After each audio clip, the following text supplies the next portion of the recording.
from the combined newsrooms in Eugene, Roseburg, and Coos Bay. KVAL News at 5 starts now. The state of Oregon is now on a government list of sanctuary jurisdictions that the Department of Justice has identified as interfering with federal law. Thanks for joining us. I'm Brandon Kamerman. Kendall Bartley is off tonight. The sanctuary jurisdiction list was published this morning on the DOJ's website, and it includes California, Washington, Colorado, New York, and Oregon. The list also names counties and cities, specifically mentioning Portland as a sanctuary city. Attorney General Pam Bondi says the DOJ will work to, quote, eradicate these harmful policies around the country. She's encouraging the jurisdictions to change their sanctuary policies in order to be removed from the list and therefore removed from pending litigation.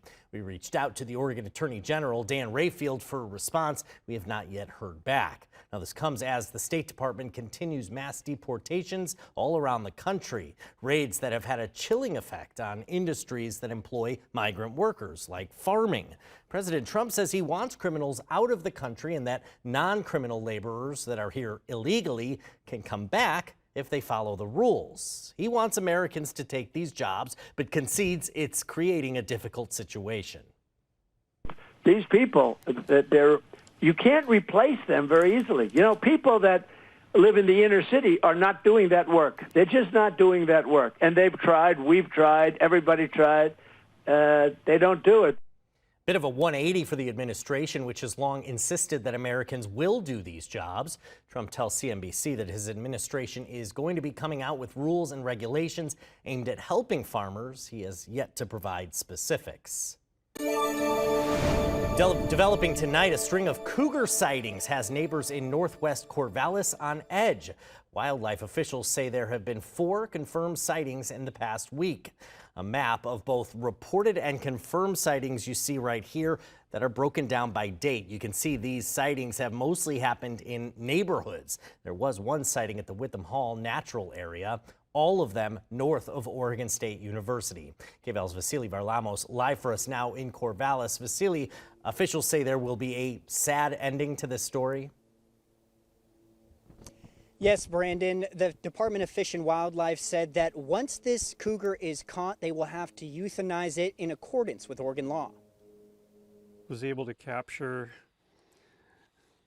a cougar in their backyard. 4 confirmed cougar sightings in less than a week in this quiet Corvallis neighborhood. Neighbors say wildlife like deer and turkeys often roam the streets, but nobody has ever seen a big cat in the area before. Between the turkeys and the deer, it doesn't seem unusual that someone would see something come into the city to try to, maybe get a snack. I don't know. The first sighting was on July 31st. ODFW confirmed reports from neighbors that the cougar killed a deer fawn and dragged it underneath the resident's deck. ODFW said when they responded, they found the dead deer, but not the cougar.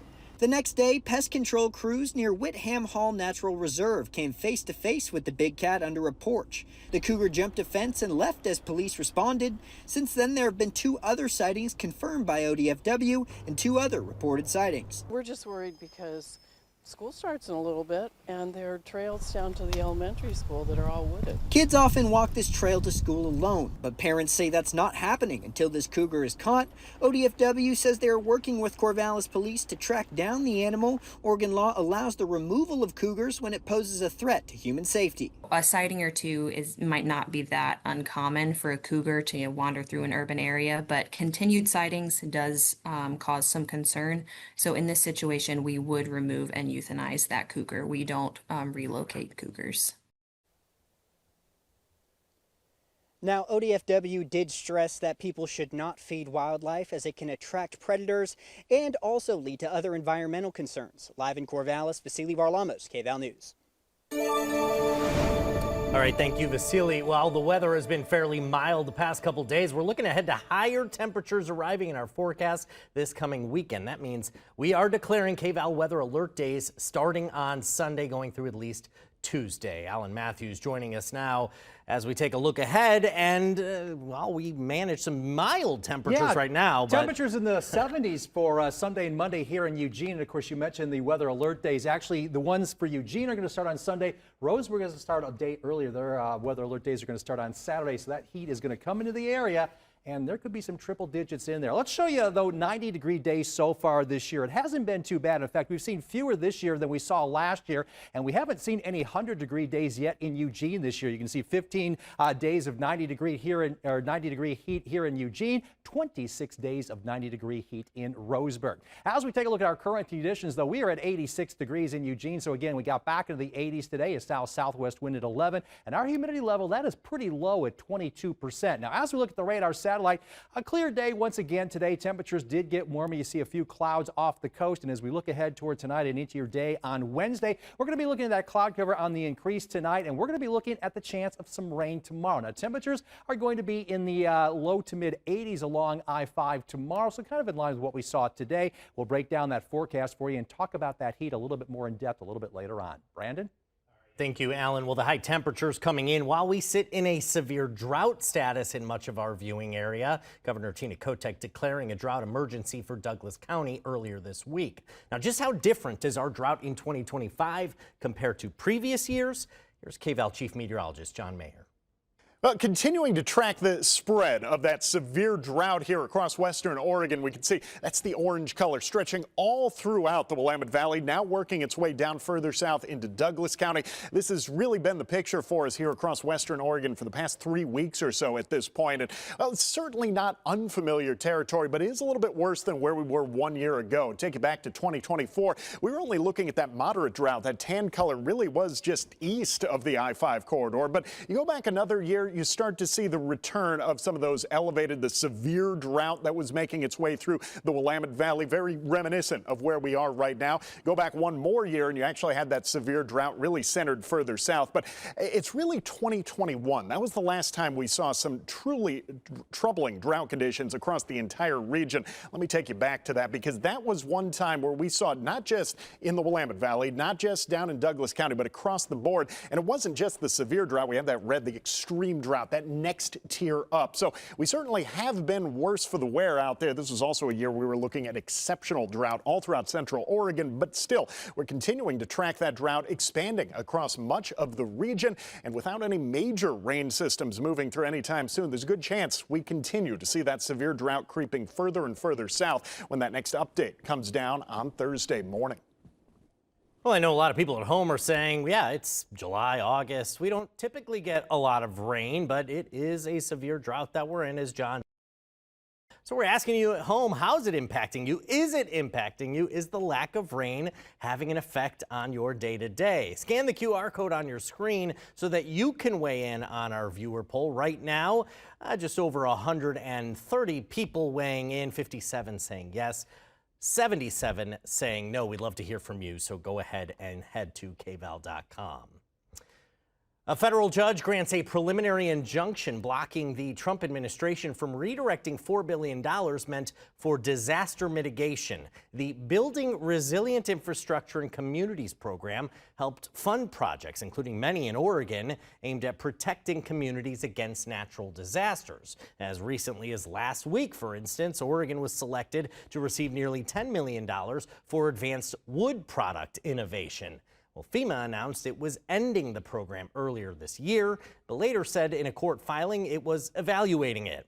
Oregon was among 20 Democrat-led states that sued, arguing the money for the program was allocated by Congress and redirecting it would violate the Constitution. Well, natural disasters come in many different forms in the Pacific Northwest: heat waves, earthquakes, windstorms. Now in Oregon, steps are underway to enlist the help of microgrids in the event that main power grids go down. KVAL's Gold Meadows explains how microgrids work and how new legislation is fast-tracking the small power sources. When temperatures rise during the summer months, the pull on the main power grids can drastically increase. Microgrids offer supplemental power to ease that load. On a really hot day where everyone's using their air conditioning and the grid is overloaded, they can take energy from that system. And then during an emergency event where we lose power, a microgrid can disconnect from the grid, and then it can continue to provide energy and power to local users. Microgrids can stand alone, but also provide power to the main power grid as they're usually connected. They often rely on solar and wind power, storing that power in a battery for later use. As of Governor Tina Kotek's July 17th signing of House Bills 2065 and 2066, there's expected to be a rapid increase in the development of microgrids for Oregon communities. Conservationist nonprofit Sustainable Northwest says these microgrids can be of particular benefit to rural communities like those in southern Oregon, and that's where much of the conversation is being had. Microgrids were identified as one of those top goals for us, and Sustainable Northwest worked with partners in the legislature to draft these bills. We actually have several microgrid projects that have been proposed across the state already, but because of legal disagreements, litigation, bureaucratic red tape, they haven't been able to move forward, and that's exactly what the bills are designed to address. One of the bills describes who can own and operate a microgrid system, while the other streamlines engineering reviews for clean energy projects, allowing for more microgrids to be completed quicker. Third-party developers like cities can now develop a microgrid, and the new legislation will help determine how it's funded. Energy Trust of Oregon says the demand is there, though the technology is new, and these microgrids go beyond just a few solar panels to power a house. Can consist of multiple buildings behind the meter, owned and operated by the customer to provide backup power supply when there's a grid outage. The more sophisticated, larger, more elaborate microgrids, I think we're on the leading edge of that work. So in the not so distant future, we're going to see more sophisticated microgrids, not only owned by municipalities, schools, to provide critical backup power supply. Energy Trust says when the main grid is down, a microgrid could power things like a fire station, a cooling sensor, or a water treatment plant based on proximity. I'm Gold Meadows reporting.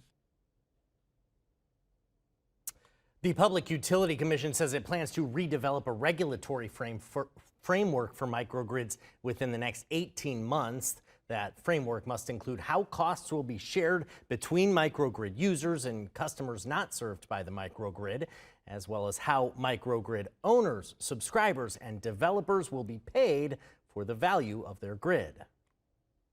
Yeah, last night, as I was trying to get to bed, I thought that I was smelling my baby's poop, and I was like, what's that smell? It's coming through the window. And then I saw someone was posting on Reddit about it, and I've been wondering since then what it is. Yeah. Complaints about a mysterious foul smell throughout Eugene and Springfield have prompted an El Rapa investigation. KVAL's Tiffany Lewis joining us now in downtown Eugene near 5th Street Public Market. Tiffany, how's it smell out there? Good evening, Brandon. It smells okay. I was here earlier today around probably 1 o'clock, 12 to 1, and it was pretty strong smell. We were across the street at the post office, and now we're kind of right outside of the old spaghetti factory, and the smells definitely kind of alleviated a little bit, but it was kind of strong earlier today, and it smelled kind of like manure, but some people were speculating it might smell like mulch, so we're not really sure, but El Rapa did receive about at least 15 complaints over the weekend of a strong, unpleasant smell. Most people described it as something similar to manure or dog feces. And the Lane Regional Air Protection Agency says that the odor was reported across the region from downtown Eugene to the Thurston area in East Springfield, making it harder to track it down. Knowing that many people had all kind of felt strong enough to put in a complaint certainly merited our agencies start to make steps to launch an investigation and see if we can kind of figure out what's going on. It would have been convenient to had it been concentrated in one part of the area, one part of the community, but unfortunately in this case it's downtown Eugene, Coburg to Thurston, so it's pretty across the entire valley, unfortunately. Now, El Rapa investigators are now retroactively analyzing weather data, including wind speed and direction, during the time of the complaints that have been filed. They're also reaching out to permitted industrial facilities, looking into biosolid applications in agricultural zones, and considering other environmental factors. LRAPA notes that summer weather conditions, particularly stagnant air and high heat, can trap odors in the atmosphere.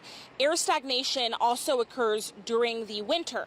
Now, the agency warns against speculating where the smell is coming from and that there's currently no evidence the odor poses a health risk.